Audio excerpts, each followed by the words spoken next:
ഇന്ന് പൂരിയും പരിപ്പ് കറിയായിരുന്നു കേട്ടോ ബ്രേക്ക്ഫാസ്റ്റ് ആയിട്ടുണ്ടായിരുന്നത്. പൂരി ചപ്പാത്തി മേടിക്കാൻ കിട്ടുമല്ലോ പാക്കറ്റ്, അതിൽ ഒരെണ്ണം ഇങ്ങനെ 4ആയിട്ട് കീറിയിട്ട് അങ്ങനെയാണ് പൂരി ആക്കിയെടുത്തത്. ഞാൻ ഇന്നലെ ചെറിയ മോന് പൂരിയും പരിപ്പ് കറിയും വേണമെന്ന് ഓർഡർ ഉണ്ടായിരുന്നു രാവിലെ. അപ്പോൾ എൻ്റെ കാല് ചെറിയ ആക്സിഡൻ്റ് ആയിട്ടിരിക്കുകയാണ്. അപ്പോൾ കുറേ നേരം നിൽക്കാനൊന്നും പറ്റില്ല, നീരൊക്കെ ഉണ്ട്.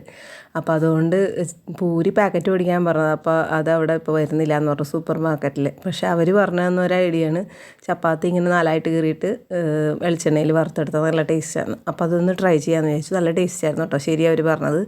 അപ്പോൾ അതിന് പരിപ്പ് കറി കടലപ്പരിപ്പാട്ടോ, കടലപ്പരിപ്പ് വേവിച്ചിട്ട് വെളിച്ചെണ്ണയിൽ ചുമന്നുള്ളിയും ചെറിയുള്ളിയും കരിവേപ്പിലയും കൂടി വറുത്തിട്ടതാണ് കേട്ടോ. പിന്നെ ഇത് എന്താ പറയുക, ചില്ലി ഫ്ലേക്സും കൂടി ഇട്ടു. അധികം എരിവാക്കിയിട്ടില്ല. അതാണ് ഇന്നത്തെ ബ്രേക്ക്ഫാസ്റ്റ് ആണ്, പൂരിയും പരിപ്പ് കറിയും. മോന് ഇഷ്ടപ്പെട്ട ബ്രേക്ക്ഫാസ്റ്റാണ്. അപ്പം ഞാനും ഒന്ന് കഴിച്ച് നോക്കി ടേസ്റ്റ് എങ്ങനെയാണെന്ന് അറിയണമല്ലോ. അപ്പോൾ ടേസ്റ്റ് നോക്കിയപ്പോൾ നല്ല ടേസ്റ്റ് ഉണ്ടായിരുന്നു കേട്ടോ. പൂരി നല്ല സോഫ്റ്റ് പൂരിയായിരുന്നു. ഇവിടെ അങ്ങനത്തെ ഇഷ്ടം.